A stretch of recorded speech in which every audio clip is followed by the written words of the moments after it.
just to be clear, I don't think of straight edge as a movement or a trend. I wrote a song called Straight Edge, and it was about a person's absolute right to live how he or she wanted to live.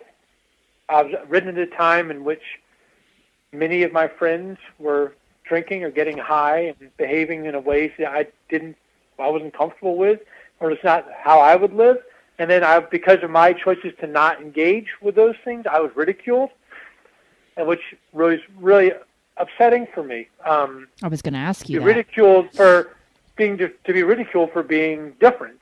And Jimi Hendrix, who I loved and continue to love, very important in my life. He had a song called "If Six Were Nine."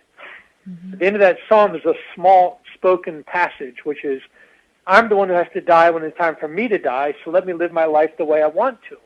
And that line, my sense at the time was that he was talking about being a freak or a hippie or a long hair or a drug user or whatever. But in any event, the point was, I took the point for what I think he meant, which was like, it was his life, and it's not for other people to deride him or to assault him based on his decision about how he wanted to live. And that's sort of what inspired me to say, okay, well, this is my life. I should live the way I want to. So the irony, of course, is that, when it did resonate with other kids around the country.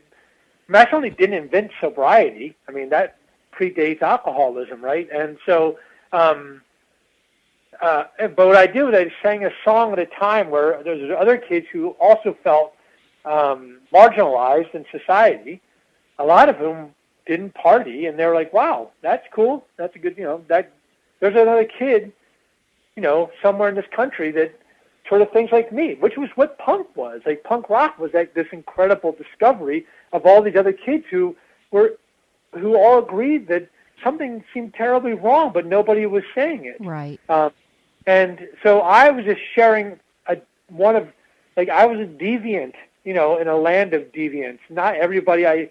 There's other deviants, and when I say deviant, I mean they were deviating from mainstream society. They were deviating from mainstream society and the toxicity that exists in that kind of lifestyle. Like when mainstream stuff is toxic because it's just everyone engages in it, and then they're not really thinking about where to put the trash.